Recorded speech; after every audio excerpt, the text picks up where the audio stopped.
السلام علیکم قدرمنو دوستانو، امید لرم چې ټول به روغ جوړ یئ.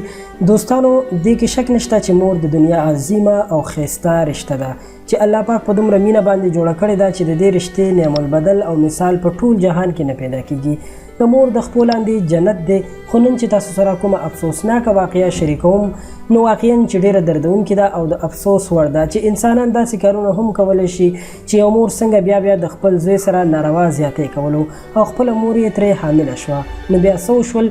د دې ټولې ریښتینې واقعې د مکمل تفصیل نه ځان خبرولو لپاره دا ویډیو تر اخره خامخا وګورئ چې خبر شئ او زموږ چینل خان کلیک هم سبسکرایب کړئ چې په آینده کې زموږ هره په زړه پورې ویډیو د ټولو نه اول تاسو ته در ورسیږي. دوستانو دا واقعه په روس یا رشیا کې شوې ده چې یو ناسکه مور چې مرینا نومېده خپل 20 کلن زوی ولادیمیر شاورین سره بیا ناروا زیاتۍ کړې دی. رپورټ کې ویل شوي دي چې دا هر څه اول د پلار نه په پټه روانو، خو بیا پرې یوه ورځ پلار هم پوه شو چې دوی دواړه په بیډروم کې یو ځای په ناروا کار ولیدل. د مرینا خاوند او د ولادیمیر شاورین پلار الیکس شاورین ویلي دي چې د هغه ښځه او زوی یوه ورځ په ناروا تعلق باندې په خپله کوټه کې ولیدل.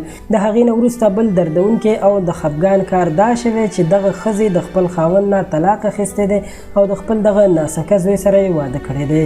رپورټس کې ویل شوي دي چې مرینا تقریبا د 3 میاشتو حامله هم ده او په دې کار باندې ډیره زیاته خوشحاله ده.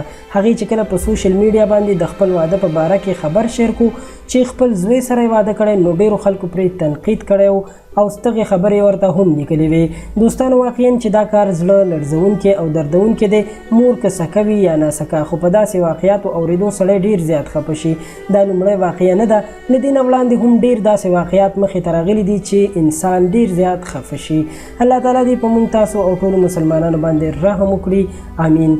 امید لرم چې ویډیو به مو خوښه شوې وي. در سره لایک کړئ او له نورو تازه او په زړه پورې معلوماتو او د نړۍ له حالاتو نه ځان خبرولو لپاره خان کلیک چینل سبسکرایب کړئ. تر بلې ویډیو درنه اجازت غواړم. په لوی الله مو سپارم. د الله په امان.